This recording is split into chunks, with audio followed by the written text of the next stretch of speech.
Le jeune homme pose l'épée extrêmement lourde qu'il portait sur lui, mais le maître des épées ne parvient pas du tout à la soulever. Il découvre que cette épée pèse en fait 100 000 livres. Et le jeune homme la manipule avec une grande aisance. Comme prévu après avoir posé l'épée lourde, le jeune homme peut enfin déployer toute sa puissance. On le voit prendre une branche des arbres et battre tous les talents des grandes familles. Ce n'est que à ce moment que la foule réalise avec stupéfaction que ce jeune homme qu'il méprisait est en fait un maître des épées exceptionnel. Il s'avère que le jeune homme est un saint inné de l'art de l'épée, doté d'un talent extrême pour l'épée. Et depuis son enfance il apprend l'art de l'épée avec le plus grand épéiste du monde. Après 5 ans d'apprentissage, il a atteint le niveau où il peut couper LOD un seul coup d'épée. Parmi les jeunes il est déjà invincible depuis longtemps. Mais le maître craint qu'il ne devienne arrogant à cause de cela. Alors il lui dit toujours qu'il est encore un novice. Pour forger la volonté du jeune homme, le maître sort une épée de fer pesant plus de 10 000 livres. Et demande au jeune homme de la porter tous les jours pendant l'entraînement. Et même de ne pas l'enlever pendant son sommeil. Ainsi le jeune homme participe au tournoi des épées avec son épée lourde. La première épreuve teste la vitesse et la précision de l'épée. Le résultat est déterminé par le nombre de feuilles tombées brisées. Le grand frère Martial monte en premier. Alors que les feuilles tombent, il sort son épée et frappe frénétiquement. Bien qu'il ne puisse toucher qu'une feuille à la fois. Mais dans le temps imparti il touche avec précision 12 feuilles. Ce score est déjà très impressionnant. Ensuite c'est au tour de la grande sœur Martial. Mais elle ferme les yeux. Au moment où elle ouvre les yeux, soudainement elle brandit son épée. Et touche avec précision 18 feuilles. La foule applaudit. Quand c'est au tour du talentueux Tang Gao de la famille Tang.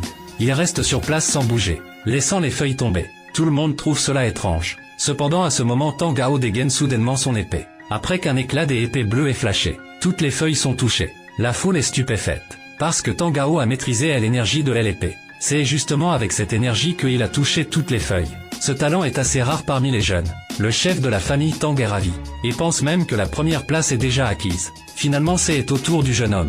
Il a beaucoup de mal à dégainer son épée, ce qui fait rire les gens autour qui se moquent de lui. Il se moque en disant qu'il ne peut même pas tenir son épée et ose participer. C'est vraiment honteux. Mais le jeune homme ignore cela. Il frappe les feuilles de toutes ses forces, mais ne touche que quelques feuilles. En voyant ce résultat, ses pairs éclatent de rire, se moquant en disant qu'il est là pour faire rire. Rapidement arrive la deuxième épreuve. Cette épreuve teste l'endurance. Celui qui peut résister le plus longtemps sous l'attaque d'une énorme épée est le vainqueur. Le grand frère Martial est le premier à défier. Il ne choisit pas de se défendre, mais tente plutôt d'attaquer activement. Il veut utiliser la stratégie des attaques pour gagner du temps. Mais malheureusement son niveau est trop bas. Finalement il tient seulement 1 minute puis est battu. Quand c'est au tour de la grande sœur Martial, elle transforme son épée en 9 lames de lumière, formant finalement une formation des épées. Pour résister à l'attaque de l'énorme épée. Finalement avec sa grande puissance elle repousse l'énorme épée. Et son score est de 30 minutes. Ensuite c'est au tour de Tang Gao.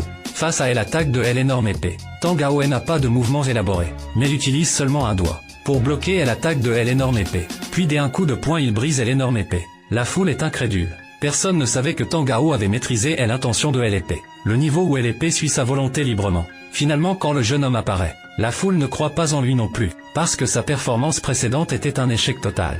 Comme prévu, le jeune homme essaie de parer avec l'énorme épée mais échoue après quelques coups. Son score final est seulement 20 secondes. Il devient le dernier. Rapidement arrive la dernière manche, qui est aussi l'épreuve de combat la plus importante. Le gagnant devient directement le premier. Le chef de la famille Tang se vante, et fait que Tang Gao défende directement, pour éviter de perdre du temps. Tang Gao est très arrogant. Il bat le grand frère Martial en un seul mouvement. La grande sœur Martial n'est pas d'accord. Elle utilise sa technique la plus puissante.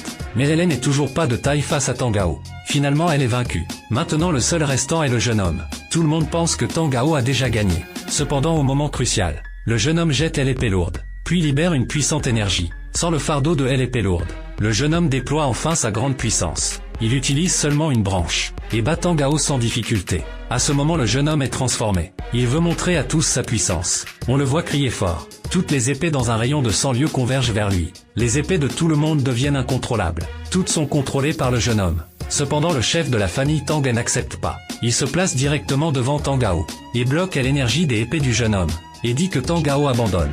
Cependant quand le jeune homme retire son énergie des épées, le chef de la famille Tang dit que le jeune homme a triché, et même se prépare à punir le jeune homme lui-même.